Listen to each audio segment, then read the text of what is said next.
Hello and welcome back to MTGO Legacy Review number 3, Rock versus Blue Stax, Round 4, Game 2. This hand is terrible, and I think this needs to be mulliganed. We are on the draw, by the way. There is nothing that we can actually do with this hand. This hand, not great, but we do have the ability to play stuff and kind of exist, which is what we're more interested in. We also have two of our colors and the ability to kind of select off the top of what we need. If our opponent started off Chalice at 1, it would have been a bit of a problem, but I doubt that our opponent would be playing Chalice just for the simple fact that he's not playing very many creatures. Um, and his deck, as he saw from our deck, doesn't need very much to actually go from it or go with it.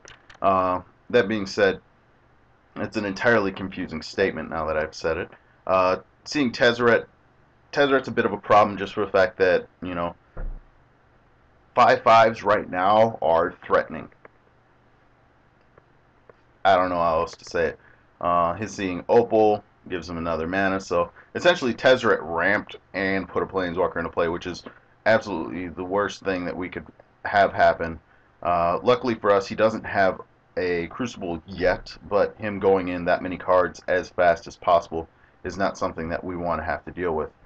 What we are looking for right now is a way to kind of kill him off, and unfortunately, yeah, there is the game. We don't want to have to deal with the Abyss and the rest of that, so that's that. The Abyss is one of those cards, if you're not familiar with this, World Enchantments go by the old Legend rule. The old Legend rule was simply, thought I saw my other mouse moving, so I gotta pause that. Old Legend rule is that whichever one is the older one dies. So had I played Hall of Gemstones, Cordant Crossroads, or any of those other cards, I could have knocked this off, but unfortunately I don't have one of those, and when it gets back to my turn, I lose my Goyf. When it gets back to my turn, I lose my Knight. When it gets back to his turn, he's still smacking me in the face for 5. When it gets back to his turn, he's smacking me in the face for 10. So there's no point in playing this out. Save the clock. We've already eaten up enough time. Typically a match should be done by about this point, if not a couple minutes later. So that's where that sits, and yeah, we'll go to the next one.